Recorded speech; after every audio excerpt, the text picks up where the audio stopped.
Okay, and next we're moving on to local SEO. This is a pretty big topic that it could almost deserve a webinar on its own right, and I'm sure there are plenty out there that do that. So we're just going to cover the basics today, and specifically how it affects local business. So, one of the main things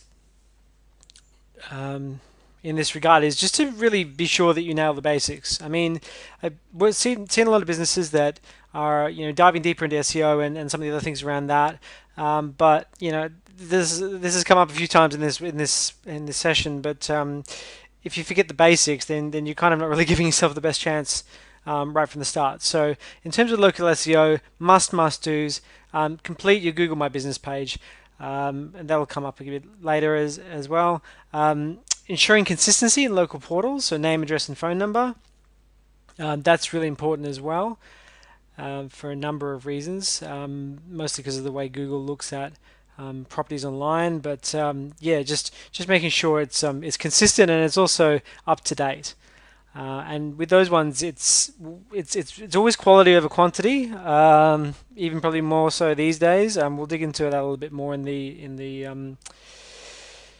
the workshop section later.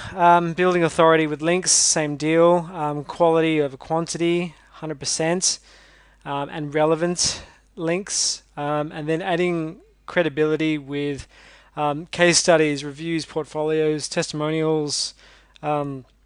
Is a huge piece at the moment around that the sort of social proof and yeah, all that sort of stuff just helps, not from just a Google point of view, but also with users. In terms of the map listings, just a couple of technical points. There's a great video from Google themselves which summarizes this. It'll be in the notes under the video, but just to really understand the difference between what the map listings and the normal search results are. So, the map listings, you've probably all done this, but when you search for something like, I don't know, plumber near me or something like that, or something location based, you'll typically get the organic listings, you'll get some ads. On the right hand side, you might get or if you're on mobile, in the middle you get like a map. You'll get a map result with some listings in there too.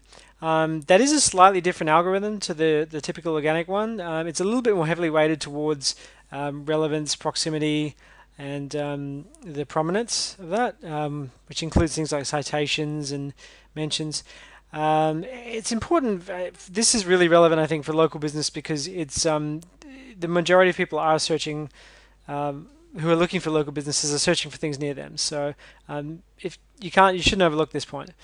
Those should come up for like if you're doing a general search. The opposite of that. If you're doing a specific search for your exact business name, you should see your name in the map listings and your map your business. If you've filled out your Google My Business profile correctly and you've completed a couple of other things. Once you get into more general keywords like plumbing services, roof plumber, emergency plumbing, things like that, it's going to be less likely to see a business in that map listing. Other things factor in, and also in those normal search results as well. So check out that video. It definitely explains that in a lot more detail, but it's an important point to consider. Get asked that question a lot. Why isn't my business showing up on Google?